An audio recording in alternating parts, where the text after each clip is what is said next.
हम लोग magnetic field वाला चैप्टर कर रहे थे HCB के अकॉर्डिंग। इसमें कुछ स्टूडेंट्स कुछ थियरी का पार्ट रह गया था मोशन वाला समझाने का, तो वो भी मैं कंप्लीट कर देता हूँ। और हम लोगों ने प्रीवियस लेक्चर में मैक्सिमम क्वेश्चंस कवर कर दिए थे इस चैप्टर के, जिसमें magnetic force on moving charge particle, magnetic force on current carrying conductor था। अब हम लोग इसमें motion of charge particle in uniform magnetic field के केसेस पहले समझ लेते हैं थोड़ा सा, जिससे कि आपके लिए रिकैप हो जाए। उसके बाद हम आगे फर्दर क्वेश्चंस इसमें लगाते हैं। देखिए, चलिए, motion of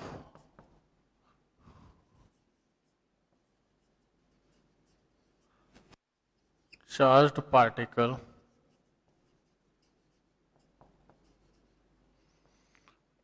in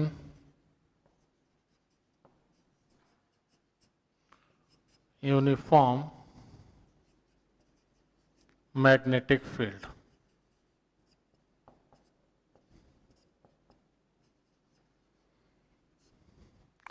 Motion of charged particle in uniform magnetic field. चलिए, इसमें 2 से 3 केस होते हैं, तीनों को मैं क्विकली रिवाइज कर देता हूं। पहला case, when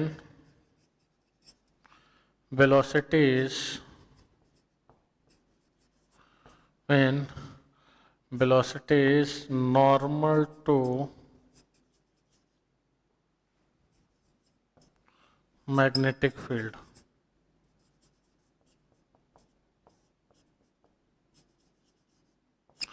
When velocity is normal to magnetic field. देखिए, हम लोगों ने ये यूनिफॉर्म मैग्नेटिक फील्ड जो इन्फिनिटी तक फैली हुई है, एक्स डायरेक्शन में भी और वाई डायरेक्शन में भी, उसका केस लिया, क्रॉस बनाया। It means magnetic field board में अंदर की तरफ इनवर्ड डायरेक्शन में है। इसमें हमने कोई चार्ज पार्टिकल छोड़ दिया है, तो चार्ज पार्टिकल जब छोड़ देंगे तो उस पर हर पॉइंट पे जो मैग्नेटिक फोर्स होगा वो टुवर्ड्स सेंटर ही होता है। टुवर्ड्स सेंटर होने की वजह से इसमें एक ही मोशन पॉसिबल है जिसमें ऐसा हो सकता है, वो है सर्कुलर मोशन। वो है circular motion.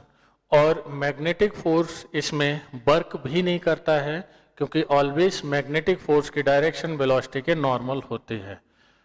Always magnetic force की डायरेक्शन वेलोसिटी के नॉर्मल होती है। तो इट मीन्स स्पीड कभी भी चेंज नहीं होगी, वेलोसिटी की केवल डायरेक्शन को चेंज कराएगा ये फोर्स। तो इसका मतलब ये है कि ये यूनिफॉर्म सर्कुलर मोशन का केस हुआ। इसमें जो समझने वाली बात है अपने वो ये है कि यूनिफॉर्म सर्कुलर मोशन होगा। यूनिफॉर्म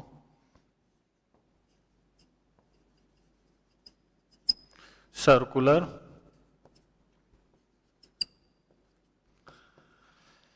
मोशन होगा और बी कांस्टेंट।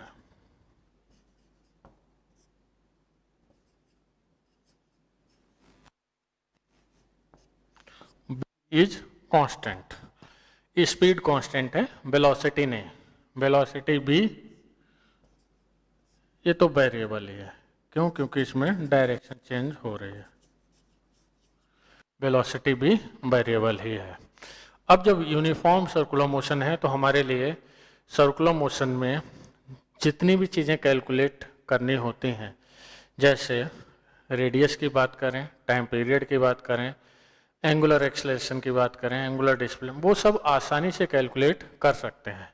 चलिए, तो पहले हम बात करते हैं रेडियस ऑफ सर्कुलर पाथ।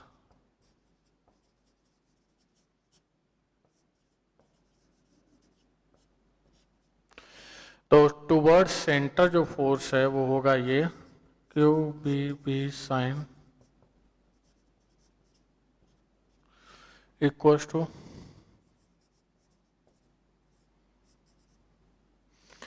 तो R इक्वल टू आ जाएगा mb अपान क्यू बी। ये लीनियर मोमेंटम का मैग्नीट्यूड भी बोला जा सकता है M B, P magnitude of linear momentum. तो P इक्वल्स टू हम लोग M B equals to under root 2m के काइनेटिक एनर्जी ऐसे भी लिखते हैं। और अगर चार्ज पार्टिकल आपका B पोटेंशियल डिफरेंस से क्रॉस होके आता है तो उस कंडीशन में काइनेटिक एनर्जी को हम लोग Q इंटू बी भी लिखते हैं। तो आगे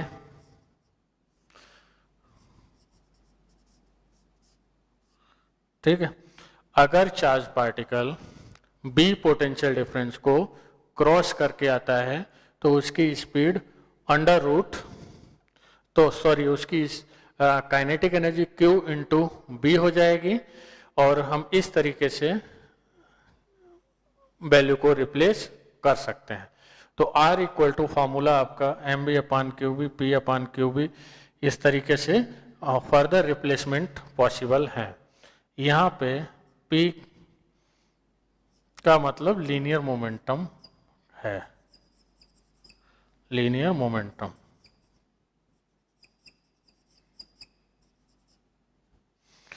P का मतलब लीनियर मोमेंटम है। अब देखिए हमें रेडियस मिल गया। रेडियस आपका स्पीड पे डिपेंड कर रहा है, मास पे डिपेंड कर रहा है। चलिए हम लोग रेडियस की बात कर रहे थे, रेडियस के आगे अब ये यूनिफॉर्म सर्कुलर मोशन है। जब यूनिफॉर्म सर्कुलर मोशन है तो अपने इसमें टाइम पीरियड सिंपल मैनर में निकाल सकते हैं। कैसे? 2 पाई आर अपान बी करके। देखिए चलो टाइम पीरियड बात करते हैं। टाइम पीरियड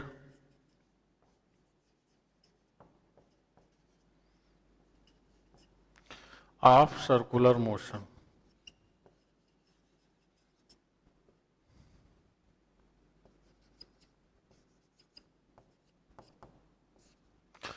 तो t इक्वल टू क्या हो जाएगा? 2 पाई आर अपान बी। आर की जगह क्या होगा?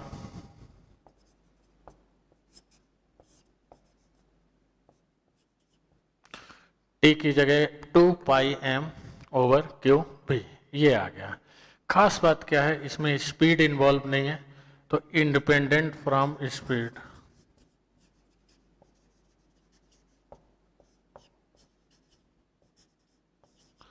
इंडिपेंडेंट फ्रॉम बी, तो टाइम पीरियड आपका ये आ गया, सामने दिख रहा है, इंडिपेंडेंट फ्रॉम बी।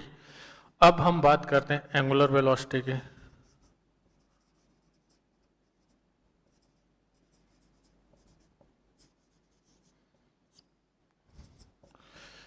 देखिए यूनिफॉर्म सर्कुलर मोशन है तो हम डायरेक्ट एंगुलर वेलोसिटी ऐसे निकाल सकते हैं 2 पाई बाई टी। टी की वैल्यू रखोगे तो फिर क्या आ जाएगा? क्यू बी अपान एम, ये एंगुलर वेलोसिटी आ जाएगा। और इसमें भी कोई चीज़ बदलने वाली नहीं है, क्यू बी और एम। तो एंगुलर एक्सेलरेशन इसमें क्या आ जाएगा? 0। एंगुलर एक्सेलरेशन की बात करते हैं।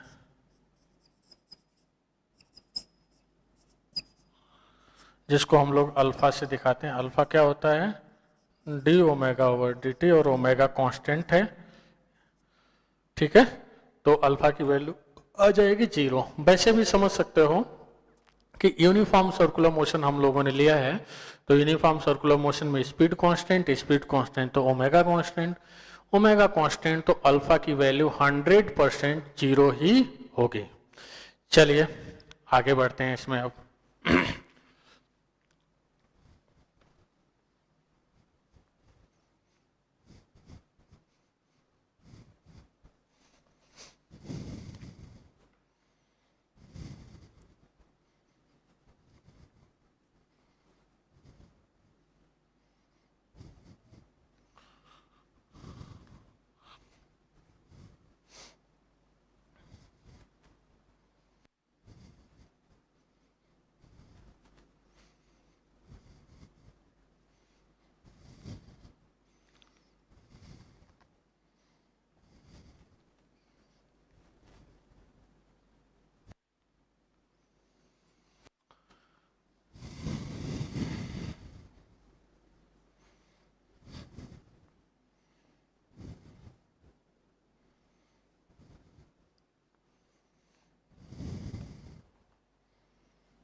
अब बात करते हैं एंगुलर डिस्प्लेसमेंट की।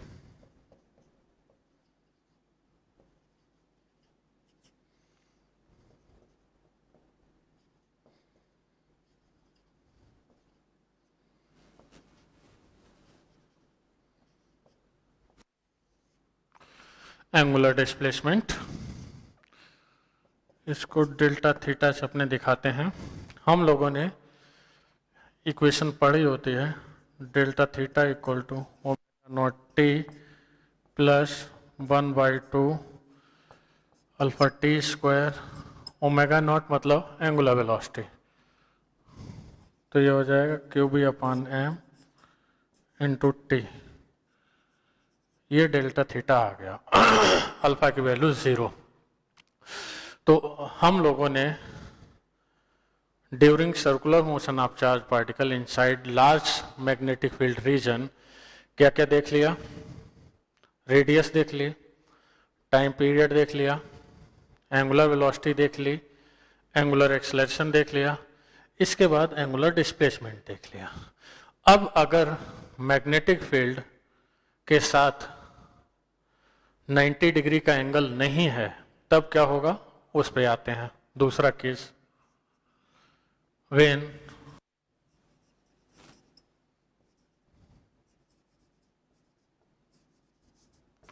velocity v makes an angle theta with the magnetic field, theta with the magnetic field,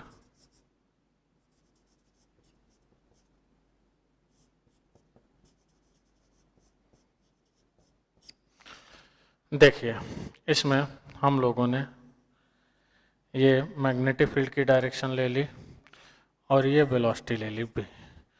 velocity और मैग्नेटिक फील्ड वेलोसिटी और मैग्नेटिक फील्ड दोनों के बीच एंगल थीटा है। अब हम लोग इसमें बात करेंगे नॉर्मल कंपोनेंट और फील्ड के अलोंग कंपोनेंट की। फील्ड के along component b cos theta होगा, normal component b sin theta होगा। तो जो नॉर्मल कंपोनेंट है उसकी वजह से चार्ज पार्टिकल सर्कल में घूमेगा और b cos थीटा कंपोनेंट की वजह से चार्ज पार्टिकल आगे की ओर जाएगा। तो इस तरह से स्प्रिंग जैसा पाथ बनेगा, इस तरीके से ऐसे आगे भी जाता जाएगा और घूमते जाएगा इस तरीके से। तो इसको हेलिकल पाथ अपने बोलते हैं, इसको हेलिकल पाथ अपने बोलते हैं। तो इस तरीके से ये फिर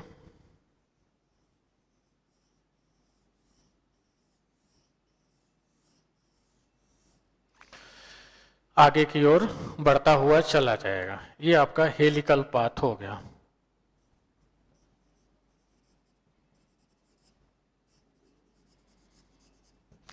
हेलिकल पाथ हो गया जिसमें दो कॉन्जिक्यूटिव रिंग के बीच के गैप को हम लोग पिच नाम देंगे और इसकी जो रेडियस होगी ये पिच हो जाएगा। इसमें जो सर्कुलर पार्ट बन रहा है ये वाला, जैसे ऐसे सर्कुलर पार्ट आ रहा है, उसकी रेडियस आपकी ये हो जाएगी mb sin theta, mb sin theta over QB, क्योंकि नॉर्मल वेलोसिटी चाहिए होती है। नॉर्मल वेलोसिटी अपनी मैग्नेटिक फील्ड के कौन सी थी, b sin थीटा। और टाइम पीरियड हम लोगों ने देखा था वो इंडिपेंडेंट फ्रॉम वेलोसिटी था, तो इस पे कोई फर्क नहीं पड़ेगा। ये अब समझने वाली बात है। इसको B क्रॉस B करेंगे ऐसे, तो अंदर की तरफ फोर्स लगेगा, ये तो ऐसे घूम के जाएगा ऐसे। ये अगर हम बाउंड्री माने फील्ड की तो ऐसे टच करते हुए आगे की ओर बढ़ता जाएगा। B cos थीटा कांस्टेंट है, तो B cos थीटा कांस्टेंट है तो इसका मतलब पिच भी आपकी कांस्टेंट ही होगी। पिच चेंज नहीं होगी। अब बात पिच की करते हैं।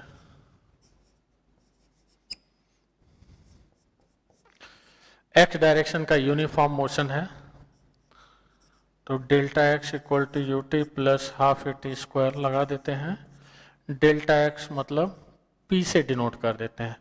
यू कितना है, बी कॉस थीटा, और टी की जगह टाइम पीरियड, ए की वैल्यू 0 है, तो पी कितना आ जाएगा,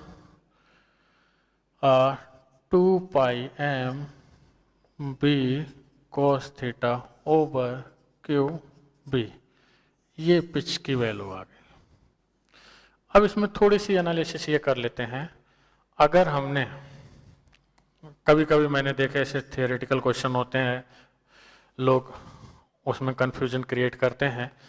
अब इसमें अगर हमने इलेक्ट्रिक फील्ड भी लगा दी मैग्नेटिक के, तब क्या होगा, जैसे इधर मैग्नेटिक फील्ड और इधर ही हमने इलेक्ट्रिक फील्ड भी लगा दी, तो ये बी साइन थीटा ऑलरेडी था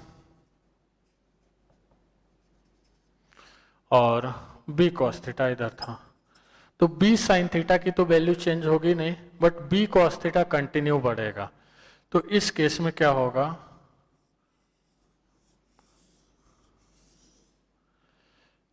पिच इंक्रीज करेगी,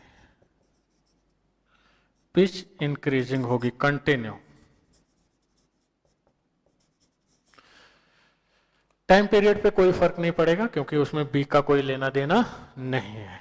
अगर मान लो किसी की इच्छा ये हुई कि वो क्या करता है, इलेक्ट्रिक फील्ड इधर लगा देता है, ये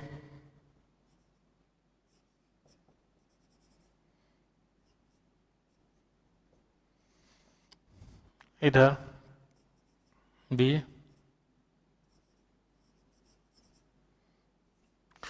तो बी साइन थीटा को ये बढ़ाएगा, बी साइन थीटा को बढ़ाएगा, इसका मतलब क्या है, इसमें रेडियस कंटिन्यू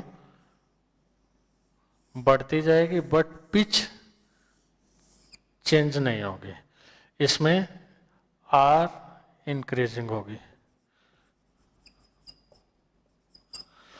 ठीक है, इस वाले में आर आपका कांस्टेंट था और पिच इंक्रीजिंग, इस वाले में आर आपका इंक्रीजिंग होगा और आर मतलब रेडियस इंक्रीजिंग होगा और पिच कांस्टेंट होगा। तो इस तरीके से अब आप लोग इसमें दिमाग जहां पे भी रिक्वायरमेंट होगी वहां पे लगा सकते हैं। थीटा एंगल पे भी इलेक्ट्रिक फील्ड लगाया जा सकता है, तो उस केस में दो कंपोनेंट इलेक्ट्रिक फील्ड के मिल जाएंगे, एक एक्स में भी और एक वाई में भी। तो मतलब ये है कि फिर उसमें पिच भी चेंज होगी और रेडियस भी चेंज होगी अगर थीटा एंगल पे लगाते हैं तब। जनरली मैंने ये देखा है कि इस तरीके का केस आते हैं। चलो आगे बढ़ते हैं। आप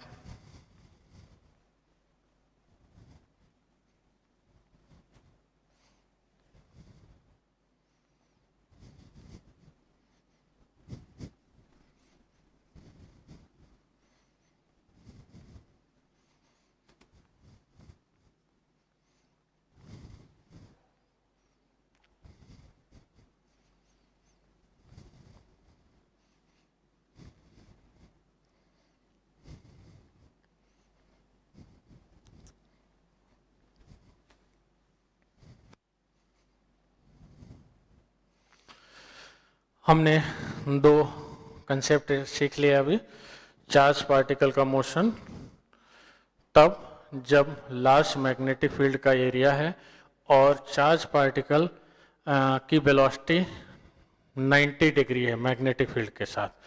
और दूसरा हम लोगों ने ये देख लिया जब चार्ज पार्टिकल मैग्नेटिक फील्ड के साथ, मैग्नेटिक फील्ड लार्ज एरिया में है, लार्ज रीजन में है, बट मैग्नेटिक फील्ड के साथ थीटा एंगल बनाता है। तो हेलिकल पाथ था जिसमें हम लोगों ने रेडियस, टाइम पीरियड, पिच सब की बात की थी।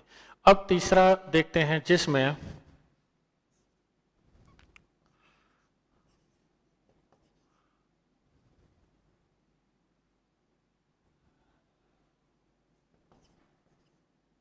region of magnetic field is finite.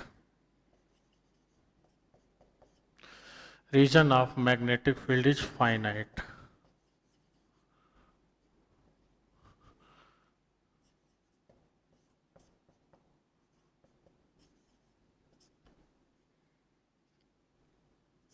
तब क्या होगा, इसमें हम 3-4 केस समझ लेते हैं जिससे कि काफ़ी कुछ अपने को आइडिया लग जाएगा।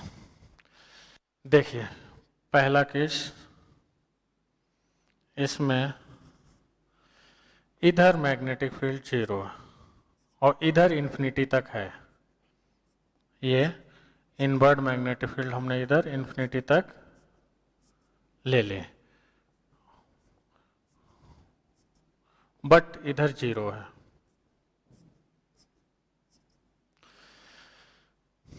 तो हमने इसमें एक चार्ज पार्टिकल को, Q चार्ज है, M मास है, B स्पीड है, एंटर कराया। इस चार्ज पार्टिकल पे पॉजिटिव चार्ज लिया, मैग्नेटिक फोर्स किधर लगेगा, B क्रॉस B करिए, इस तरफ लगेगा। इसका मतलब ये है कि ये इस तरीके से फिर वापस आ जाएगा। सेंटर क्या होगा, देखो यहाँ पे वेलोसिटी भी और यहाँ पे वेलोसिटी भी, दोनों का नॉर्मल लो, तो जो बाउंड्री है मैग्नेटिक फील्ड को सेपरेट करने वाली, उसी बाउंड्री पे अपने को सर्कल का सेंटर मिल जाएगा।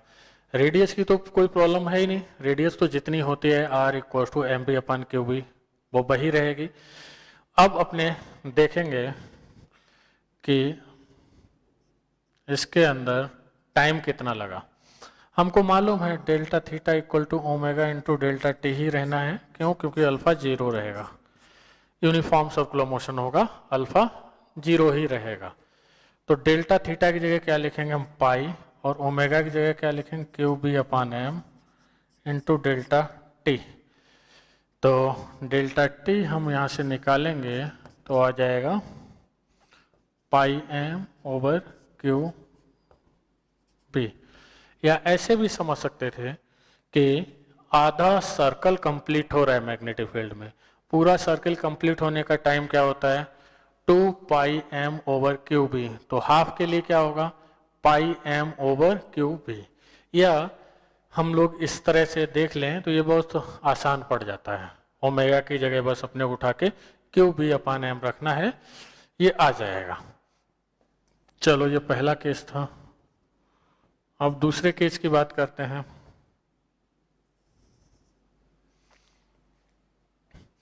इधर मैग्नेटिक फील्ड, इसमें भी 0 और इधर इन्फिनिटी तक है।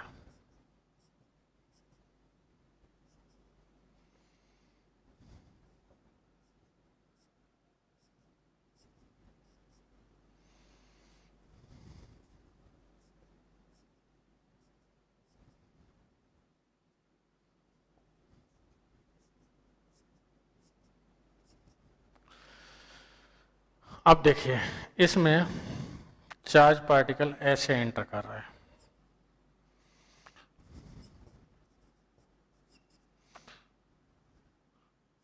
थीटा एंगल पे। अब इसमें स्पीड तो चेंज होती नहीं मैग्नेटिक फील्ड, क्यों? क्योंकि work done by magnetic field is always 0, केवल वेलोसिटी की डायरेक्शन चेंज होती है।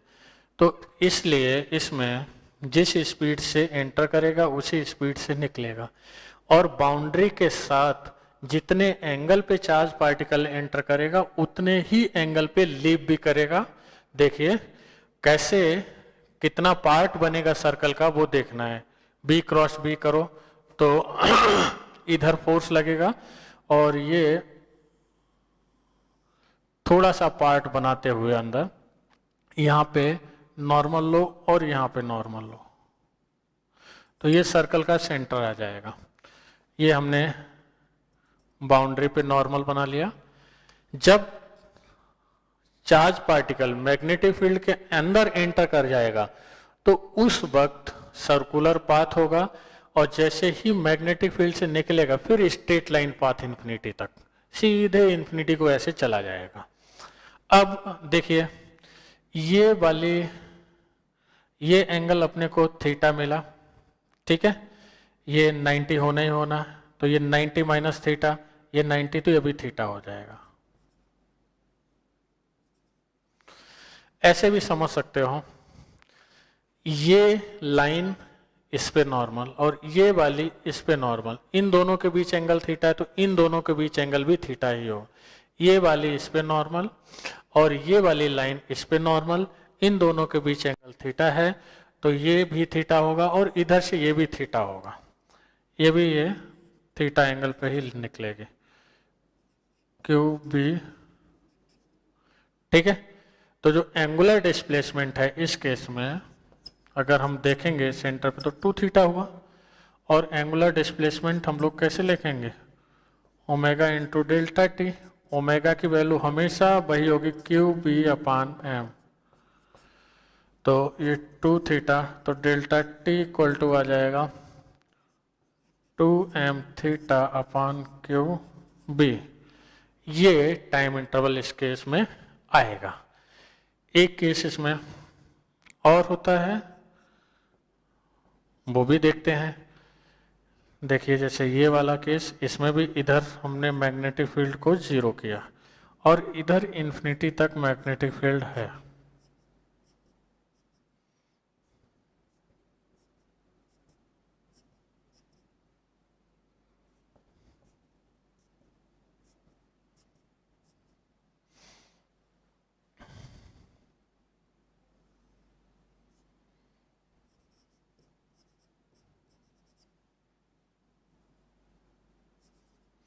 देखिए इस तरह से यहाँ से थीटा एंगल बनाते हुए चार्ज पार्टिकल एंटर कर रहा है, बी क्रॉस बी करो, थंब ऐसे जा रहा है तो इधर नॉर्मल डायरेक्शन में वेलोसिटी और फील्ड के फोर्स लगेगा, तो जितने एंगल पे ये एंटर कर रहा है उतने ही एंगल पे ये बाहर भी निकलेगा ऐसे। यहाँ की वेलोसिटी यहाँ की वेलोसिटी दोनों का नॉर्मल लो, दोनों का नॉर्मल हो जाएगा ये, तो ये आपका सर्कल का सेंटर होगा। जो सर्कल बन रहा है मैग्नेटिक फील्ड के अंदर उसका सेंटर ये हो जाएगा। अब देखिए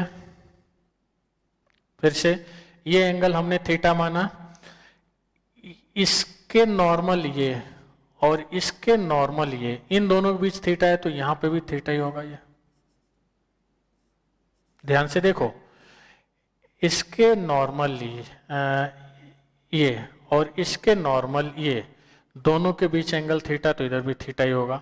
तो सेंटर पे जो एंगल बना एंगुलर डिस्प्लेसमेंट डेल्टा थीटा, वो क्या हो जाएगा 2 pi minus 2 theta equal to हम लोग क्या लिखेंगे ओमेगा इंटू डेल्टा टी, मतलब 2 pi minus theta equal to Q B upon M into delta T.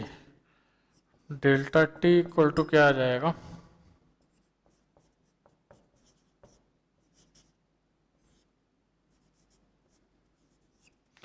Delta T equal to क्या आ जाएगा 2 pi minus theta into M upon Q B. ये time interval हमें मिलेगा। चलिए आगे बढ़ते हैं इसमें।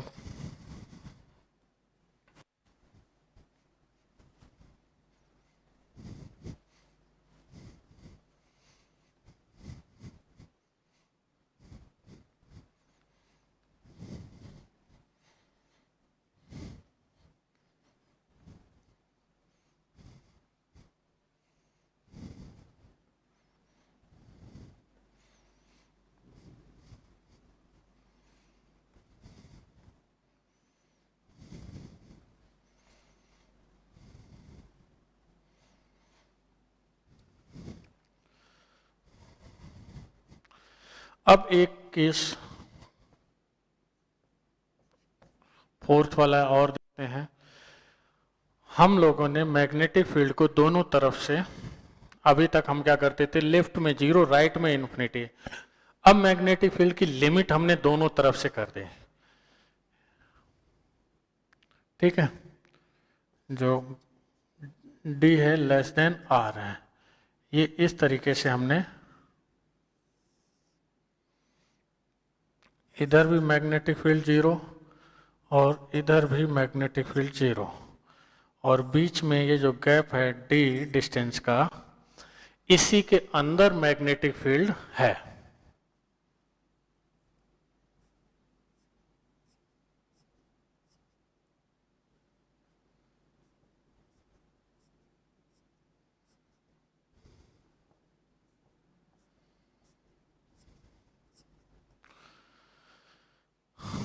और ये d जो है रेडियस से छोटा भी है। इसका मतलब इसमें सर्कल का छोटा सा पार्ट, छोटा सा आर्क बनेगा जब तक इसके अंदर, फिर चार्ज पार्टिकल बाहर निकल जाएगा।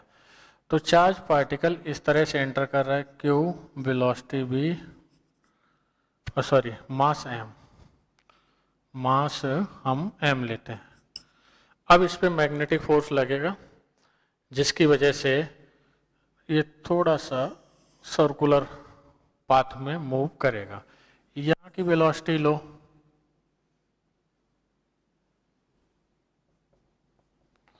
और यहाँ की वेलोसिटी लो, दोनों का नॉर्मल यहाँ पे मिल रहा है। इसका मतलब जो सर्कुलर पाथ बनेगा उसका सेंटर यहाँ पे बाउंड्री पे आ जाएगा।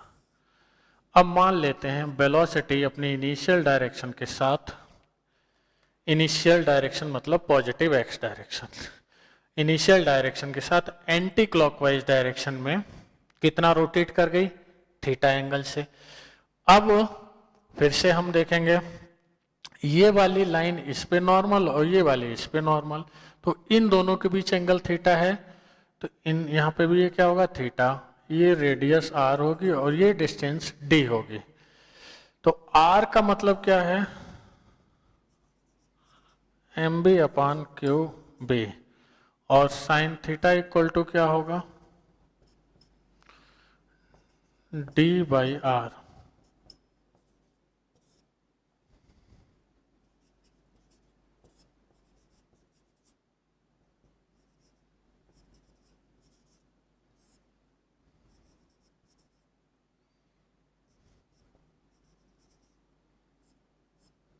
साइन थीटा इक्वल टू हो जाएगा Q B D upon M B. ठीक है, तो ये तब है जब हमने काफी कम रीजन में मैग्नेटिक फील्ड को लिया। मैग्नेटिक फील्ड की जो विड्थ है वो रेडियस ऑफ सर्कुलर मोशन से भी कम है, तो उस कंडीशन में हम लोगों को लिए इतना डेविएशन मिलेगा, और इसके बाद जैसे ही चार्ज पार्टिकल निकलेगा इन्फिनिटी को सीधा चला जाएगा। यहां से यहां तक सर्कुलर पार्ट, उसके बाद फिर स्ट्रेट लाइन। चलिए अब आगे इसमें हम लोग क्वेश्चंस की बात करते हैं जो इस टॉपिक के बेस हैं। चलिए हम लोग इसमें अब क्वेश्चंस लगाते हैं। मैग्नेटिक फील्ड चैप्टर के हम लोगों ने क्वेश्चन 28 तक लगा लिए थे। अब बात करते हैं क्वेश्चन नंबर 31 के। 31 question number, A proton describes a circle of radius 1 centimeter in a magnetic field of strength 0.1 Tesla. What would be the radius of circle described by an alpha particle moving with the same speed in the same magnetic field? Okay, देखिए अभी हम लोगों ने पढ़ा radius क्या होती है, M B upon Q B, और इस केस में हमको क्या दिया हुआ है, सेम स्पीड और सेम मैग्नेटिक फील्ड। तो B और B ये तो हटा देंगे, तो अपने क्या लिख सकते हैं कि R directly proportional to M by Q. ठीक है, चलिए R directly proportional to M by Q ये हो गया। तो हम R of proton, R of alpha particle equal to M of proton, Q of proton divided by M of alpha divided by Q of alpha. मतलब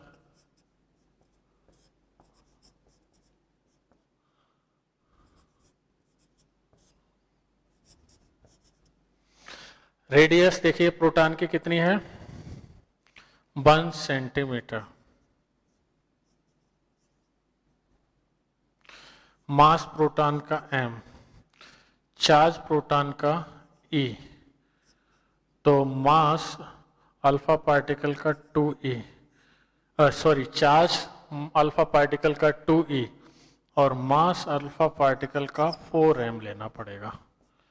तो फिर ये क्या आ गया, 1/2, मतलब r अल्फा इक्वल टू आ जाएगा 2 सेंटीमीटर। सिंपल सा क्वेश्चन था, हमें जो जो चीज़ें दी थी, जो जो कंडीशंस गिवन थी, उन्हीं कंडीशंस में हमने इसको सॉल्व कर लिया है। चलिए अब इसके बाद हम क्वेश्चन नंबर 33 वाला करते हैं।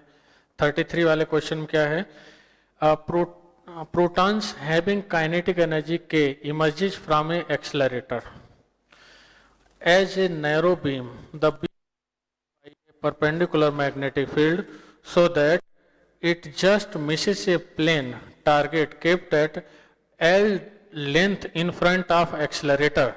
Find the magnetic field. Okay.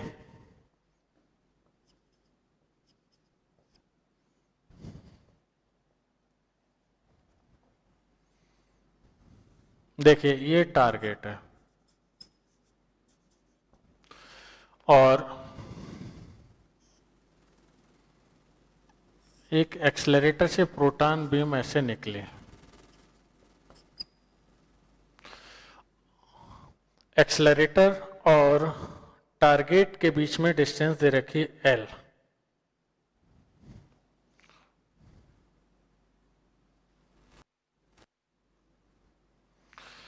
इनके बीच का गैप दे रखा है हमें L और परपेंडिकुलर फील्ड दे रखी है। चलो हम परपेंडिकुलर अपवर्ड लेते हैं, उसमें डाउनवर्ड होगा तो भी काम चल जाएगा, अपवर्ड होगा तो भी। अब B क्रॉस B आप करिए ऐसे, तो थंब नीचे की ओर जा रहा है, इसका मतलब चार्ज पार्टिकल्स यहां से निकलेंगे और टारगेट को जस्ट टच करते हुए वापस आ जाएंगे। मींस अगर हम देखें तो ये सर्कुलर पाथ हुआ, ये सर्कुलर पाथ हुआ, ये मैग्नेटिक फील्ड के अंदर की बात हो रही है, सर्कुलर पाथ हुआ प्रोटॉन्स के लिए, और ये सर्कल का सेंटर। तो यहाँ पे देखिए ये जो डिस्टेंस L है ये सर्कुलर पाथ की रेडियस के बराबर होगा। तो R equal to M B upon Q B. M B की जगह क्या लिखेंगे, √2m_k, क्योंकि काइनेटिक एनर्जी दे रखी है। चार्ज की जगह ये है और रेडियस अपने को कितना चाहिए, L के बराबर, जिससे टारगेट को मिस कर दे।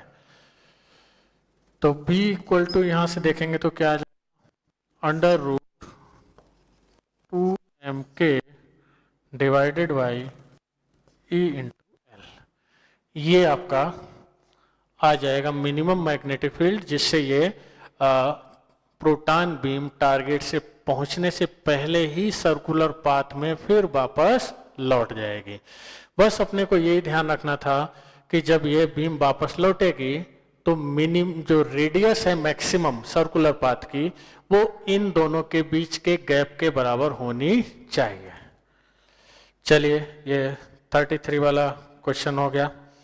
अब इसके बाद हम नेक्स्ट क्वेश्चन 39 पे आते हैं।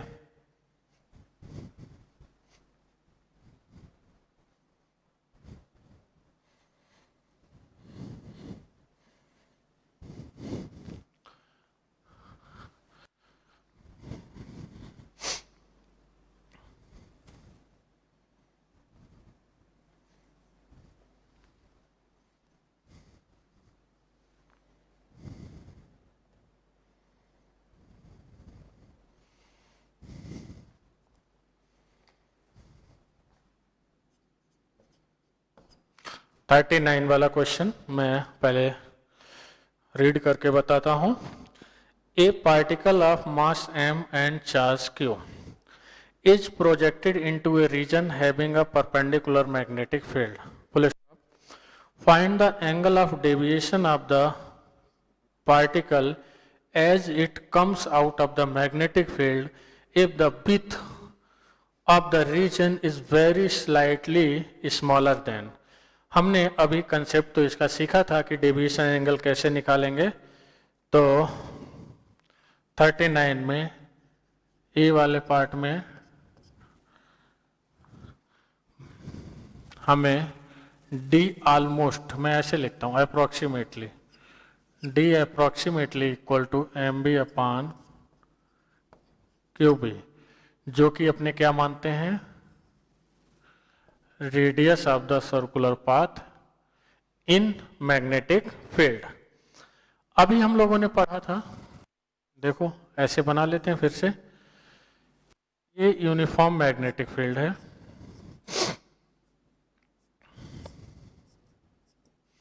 ऐसे चार्ज पार्टिकल एंटर कर रहे हैं क्यू बी, और ये इस तरीके से निकल रहा है, मान लेते हैं ये एंगल थीटा है, ये सेंटर ऑफ द सर्कल बनेगा, फिर ये थीटा है तो ये भी थीटा बनेगा, ये डी हो गया और ये आर। तो हम लोगों ने अभी पढ़ा ही था साइन थीटा इक्वल टू क्या होगा, डी बाई आर, ये ऑलमोस्ट 1 है, तो थीटा क्या आ जाएगा, π/2 रेडियन।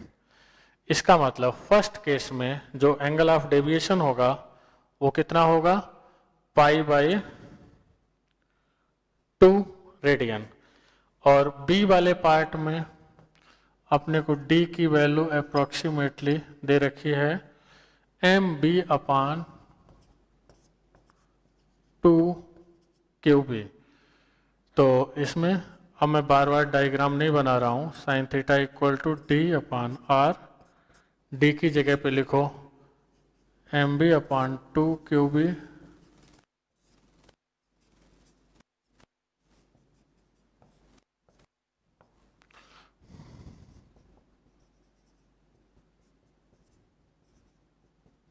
30 डिग्री, या आपका π/6 रेडियन आ जाएगा। और सी वाले में क्या पूछा है, सी वाले में डी दे रखा है अप्रोक्सीमेटली 2 mb/3। इसका मतलब ये 2r के जैसा है, रेडियस के डबल के बराबर। तो इस केस में क्या होगा, जब ये रेडियस के डबल के बराबर है विथ ऑफ मैग्नेटिक फील्ड, तो चार्ज पार्टिकल इसमें से एंटर करेगा और पूरा का पूरा मैग्नेटिक फील्ड के अंदर सर ऐसे एंटर कर रहा है, पूरा मैग्नेटिक फील्ड के अंदर घूमते हुए वापस आ जाएगा। तो इनिशियल वेलोसिटी और फाइनल वेलोसिटी दोनों के बीच में एंगल कितना आएगा यहाँ, पाई रेडियन।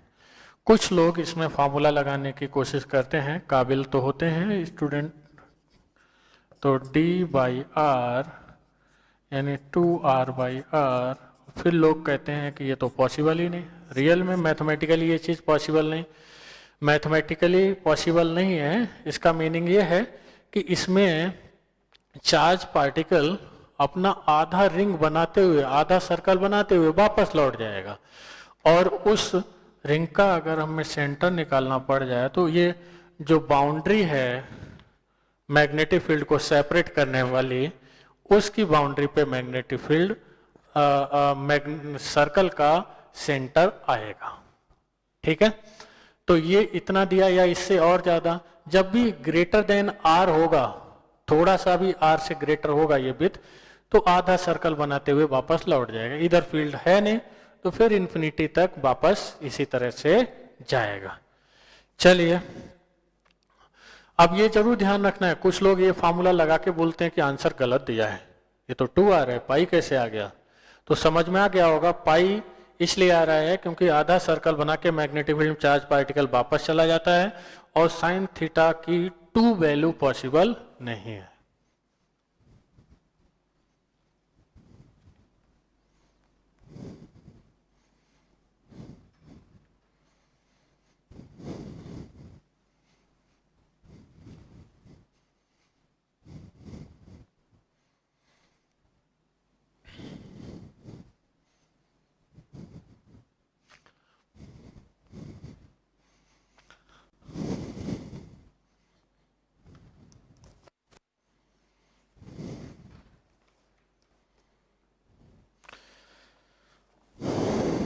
चलिए, अब हम लोग इसमें क्वेश्चन नंबर 42 की बात करते हैं। 42 क्वेश्चन क्या है, ए narrow beam of singly charge, यानी प्लस ई चार्ज होगा, सिंगली चार्ज मतलब plus E charge, charge potassium ion of kinetic energy 32 kilo electron volt is injected in a region of width 1 centimeter having a magnetic field strength of 0.5 Tesla as shown in figure 34E16. The ions are collected at a distance at a screen 955 centimeter away from the field region. Full stop. If the beam contains isotope of atomic weights 39 and 41, then find separation between the points where these isotopes strikes the screen. Okay. Take the mass of potassium ion equal to A into 1.6 into 10 to the power minus 27 kilogram, where A is the mass number. ठीक है, चलो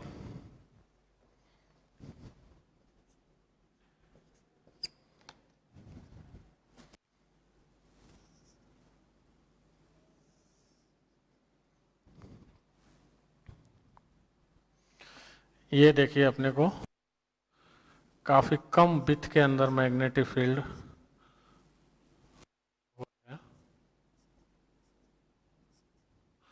जो magnetic field का width है D वो 1 centimetre है और इस मैग्नेटिक फील्ड से चार्ज पार्टिकल निकलेगा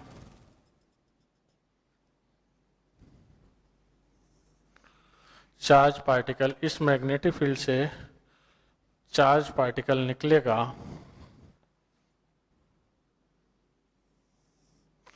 और स्क्रीन पे स्ट्राइक करेगा।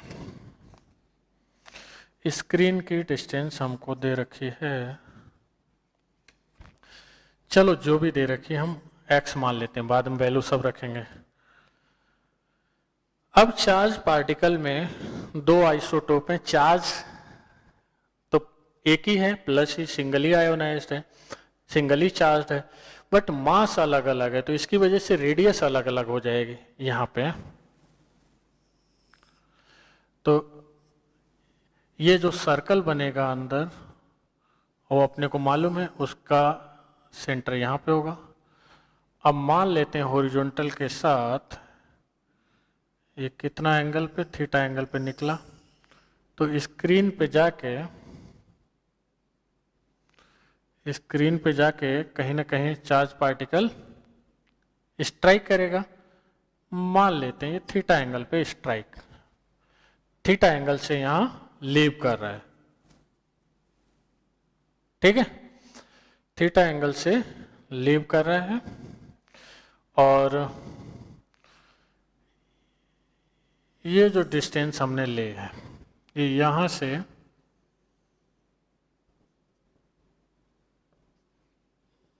बाई डिस्टेंस पे स्ट्राइक कर रहा है चार्ज पार्टिकल। अब मास अलग अलग है, R इक्वल टू क्या होता है, अच्छे समझो बात को, R इक्वल टू क्या होता है, mv अपान क्यू बी। इसमें देखिए स्पीड दोनों के लिए सेम है क्योंकि काइनेटिक एनर्जी आयंस की सेम है, 32 किलो इलेक्ट्रॉन वोल्ट। इसको हम लोग ऐसे लिख सकते हैं √2m_k upon Q B. Kinetic energy same, charge same, magnetic field same, mass जिसका ज़्यादा होगा उसके लिए रेडियस की वैल्यू ज़्यादा होगी। इसका मतलब उसके लिए थीटा की वैल्यू डिफरेंट अलग होगी। थीटा कैसे निकालेंगे, साइन थीटा इक्वल टू हमने कितनी बार किया है, d/r, sign theta equal to d/r। ये है रेडियस ऑफ द सर्कल जो इतने पार्ट में चार्ज पार्टिकल फॉलो करेगा, चार्ज पार्टिकल बनाएगा। उस रेडियस सर्कल की रेडियस ये हो गई। अब यहां से हम देखेंगे जो d है बहुत छोटा होगा, रेडियस आप निकाल के देखिए क्योंकि काइनेटिक एनर्जी भी अच्छी खासी है, मास और नीचे चार्ज, मैग्नेटिक फील्ड सब आप देखेंगे निकाल के, तो d बहुत छोटा आएगा रेडियस से। जब d छोटा आएगा तो अपने sine theta equal to theta equal to tan theta मान सकते हैं इसमें, और ये क्या हो जाएगा बाई अपान एक्स, यानी बाई इक्वल टू क्या आ जाएगा एक्स टेन थीटा, या इसको हम ये लिख देंगे एक्स साइन थीटा। ये बाई हमें मिल गया। अब है क्या, डी दोनों के लिए सेम है बट रेडियस तो अलग अलग है। जिसके लिए रेडियस की वैल्यू ज्यादा होगी उसमें थीटा कम होगा। तो 41 जिसका एटॉमिक मास है उसमें रेडियस ज्यादा होगी और उसके लिए साइन थीटा की वैल्यू कम होगी, और जिसमें रेडियस की वैल्यू कम होगी उसमें साइन थीटा की वैल्यू ज्यादा होगी।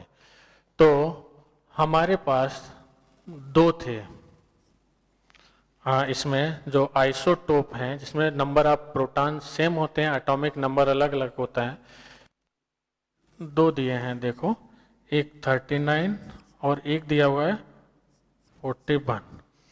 तो इसके लिए हम लोग रेडियस R1 लेते हैं, इसके लिए रेडियस R2। ये कम है तो रेडियस हम देखेंगे R1 लेस देन R2 आएगी ही।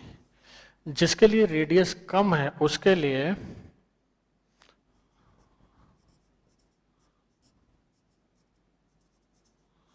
साइन थीटा की वैल्यू ज्यादा आएगी। साइन थीटा की वैल्यू ज्यादा आएगी इसका मतलब हम ये बोल सकते हैं बाई वन की वैल्यू ज्यादा आएगी। तो इसलिए हम लोग ये भी लिखेंगे by one is greater than by two. अपने को सिंपली ये पूछा है कि जो जिस पॉइंट पर जिस स्पॉट पे ये दोनों स्क्रीन पे स्ट्राइक करेंगे उनके बीच का गैप क्या है। तो गैप क्या हो जाएगा delta by equal two by one minus by two. By one की जगह हम क्या लिखेंगे, x तो दोनों के लिए सेम है 95.5, बाई वन की जगह पे ये लिखेंगे और बाई टू की जगह पे ये लिखेंगे। बस सिंपली हमें वैल्यू रखनी है। मैग्नेटिक फील्ड के चैप्टर में या मैग्नेटिक इफेक्ट ऑफ करंट वाले चैप्टर में मैंने बोला था बहुत लंबी लंबी कैलकुलेशंस भी इन्वॉल्व होते हैं जो हमें हैंड से करने में प्रॉब्लम होती है, हम उसको हाथ से सॉल्व नहीं कर सकते हैं। तो ऐसी कैलकुलेशंस को आप ज़रूरत पड़ने पे कैलकुलेटर से कर लें। बट ऐसे क्वेश्चंस कई बार बहुत अच्छे होते हैं, हम लोगों को बहुत कुछ सिखाते हैं, इसलिए हम लोग उनको कर लेंगे और आंसर मिलाने के लिए कैलकुलेशन हम कैलकुलेटर से कर लेंगे। ओके, ठीक है, चलिए अब इसमें आगे बढ़ते हैं। काफी अच्छा क्वेश्चन था ये 42 वाला।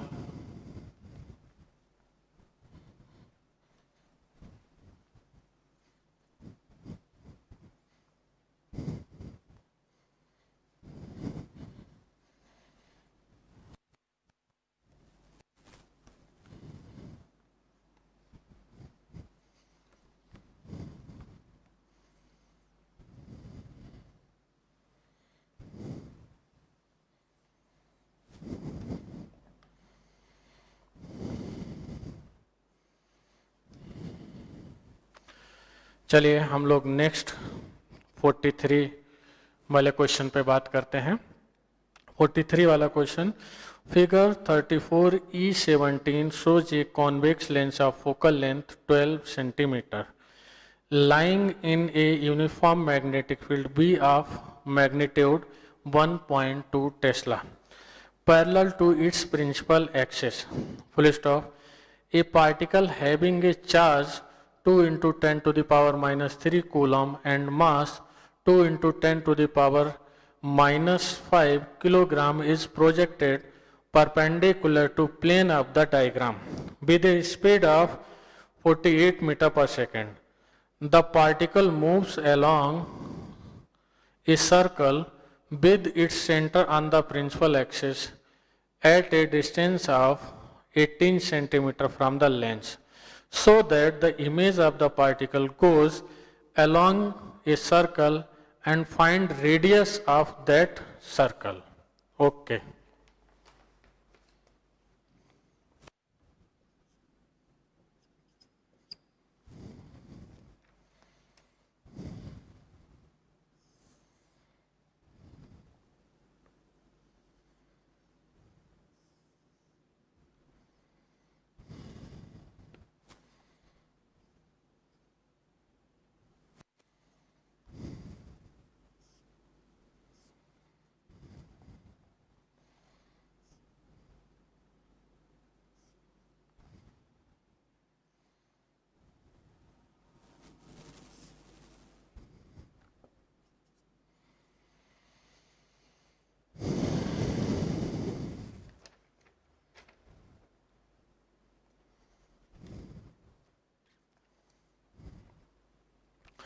इसमें हमें कॉन्वेक्स लेंस दिया है। कॉन्वेक्स लेंस की फोकल लेंथ हमेशा ही पॉजिटिव होती है नॉर्मल कंडीशंस में, जिसमें अपने बाहर एयर मानते हैं और बाकी अंदर का मटेरियल ग्लास जनरली लेते हैं, जिसका रिफ्रैक्टिव इंडेक्स 1 पॉइंट होता है।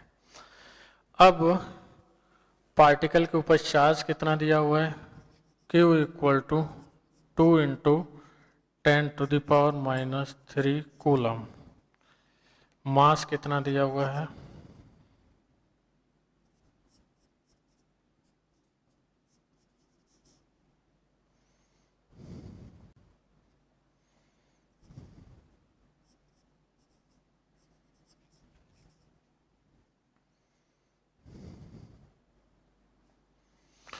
और ये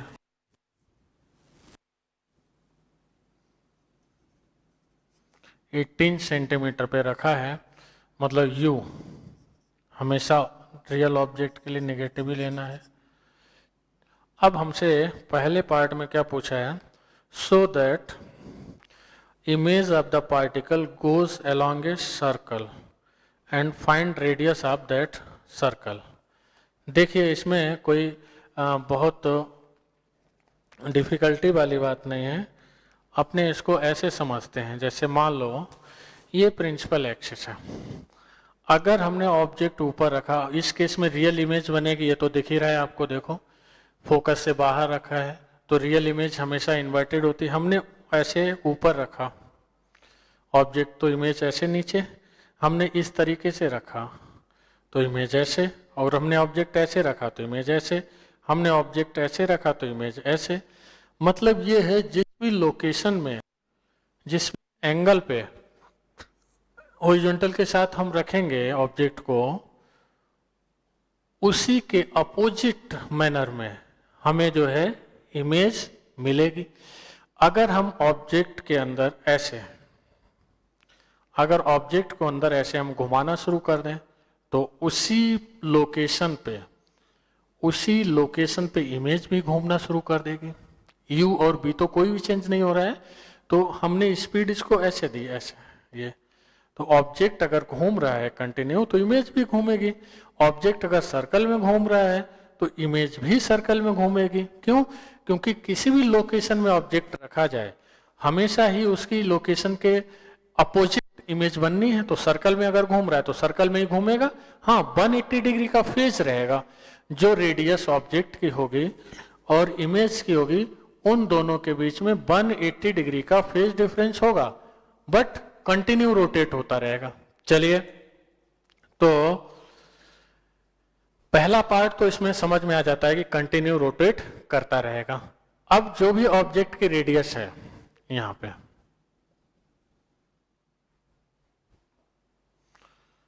जो भी ऑब्जेक्ट की रेडियस है वो ऑब्जेक्ट की हाइट के बराबर काम करेगा।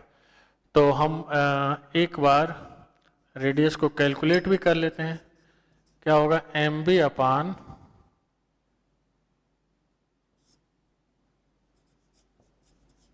क्यूबी। मास कितना दिया हुआ है, 2 इंटू 10⁻⁻, ऑब्जेक्ट की है तो ऐसे लिख देते हैं, 2 इंटू 10⁻⁻5, और वेलोसिटी कितनी है,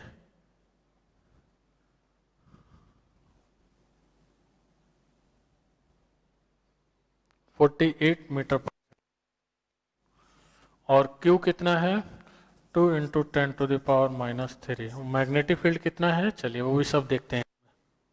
1.2 टेस्ला दिया है, और मास 2 इंटू 10⁻⁻5 है, सॉरी, और ये दिया हुआ है 1.2 टेस्ला।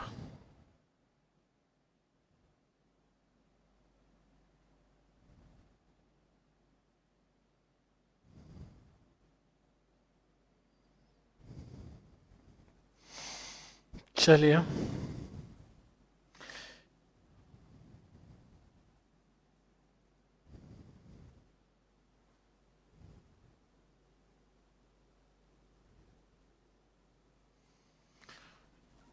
इससे ये पूरा कट गया, इससे ये पूरा कट गया, और ये हमें 4.8 दिया हुआ है, ये 4.8 दिया हुआ है, इसको गलती से 48 लिख दिया, तो कितना आ जाएगा ये 4। और सब कुछ हमने इसमें SI में ही रखा है, तो